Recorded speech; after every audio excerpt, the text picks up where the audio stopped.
પાવી જેતપુરની યુવતીનું કેનાલમાં પડી જતાં મોત નીપજ્યું। છોટાઉદેપુર જિલ્લાના પાવી જેતપુર તાલુકાના બારાવાડ ગામે ભરવાડી ફળિયામાં રહેતી 20 વર્ષની યુવતી નિકિતાબેન ગણપતભાઈ રાઠવાનું બોડેલી નર્મદા ખાતે કેનાલમાં પડી જતાં મોત નીપજ્યું છે।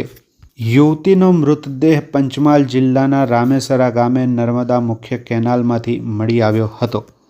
છોટાઉદેપુર જિલ્લામાં એક દુઃખદ ઘટના સામે આવી છે।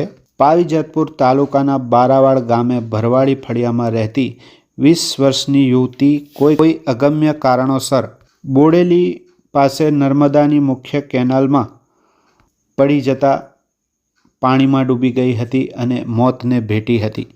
પાવી જેતપુરના બારાવાડ ગામે ભરવાડી ફળિયામાં રહેતી 20 વર્ષની યુવતી નિકિતાબેન ગણપતભાઈ રાઠવાનું બોડેલી પાસે નર્મદાની મુખ્ય કેનાલમાં પડી જતા કરુણ મોત નીપજ્યું છે।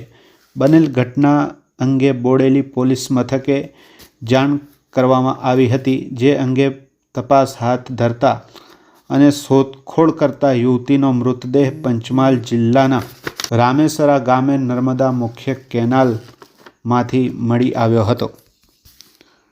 બનેલ કરુણ ઘટના અંગે પરિવારજનોમાં ગહેરા શોકની લાગણી ફેલાઈ છે, જ્યારે ગામ લોકો પણ શોકમગ્ન બન્યા હતા।